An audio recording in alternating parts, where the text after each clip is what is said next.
Христос се роди, навистина се роди. Со овие зборови православните верници си го честитаат големиот христијански празник Божик, чие празнување трае 3 дена. Денес е втор ден Божик, кога црквата ја одава слава на Мајката Божја Пресвета Богородица.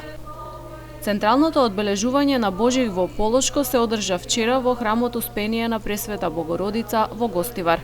Со светата архиерейска литургија чиноначалствуваше митрополитот Тетовско-Гостиварски господин Јосиф во сослужение со свештенослужителите од Гостиварското архиерейско наместништво. Традицијата на прославување на рождеството Христово во Гостивар се негува скоро 3 децении. Во Гостивар, Бадник и Божиш традиционално празнуваме 25 години, може и повеќе. Јас бев меѓу оние тројца кои што ја покренавме иницијативата и фала на Господа и на гостиварци, оваа традиција секоја година се одржува и се проширува не само во црквата овде кај што се наоѓаме Света Богородица, туку и зеде проширување и во Малата, каде што и тамо масовно се одбележува овој празник.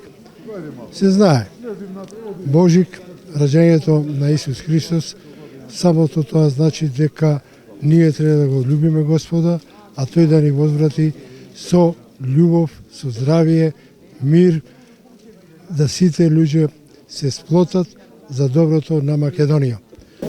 Прво, многу е убаво што сме тука сите собрани на овој голем празник. На сите им посакуваме прво здравје, благосостојба во семејството, радост и берекет. Граѓаните кои присуствуваа на литургијата со молитва за мир и спасение запалија свеќи и оставаа дарови. Заедничката трпеза и лебовите од овогодинешните кумови ги благослови владиката господин Јосиф. Благословен е нашиот Бог, постојано сега секогаш и во вечни векови. Амин. Раѓањето Твое, Христе Боже наш, светот го зари со светлината на богопознанието, преко неја служителите на звездите. Да пожелам да се сите здрави, беричетни, да имаат убава година. Што да кажем друго, не знам. Јас секам добре. Вие кумове бевме годинава. Да им посакам среќа и беричетите на другите кумови што ќе бидат до година. И да можеме да се збиваме во поголем број. На Божикната литургија, верниците кои ги постеле 6-неделните пости се причестија со светите Христови тајни.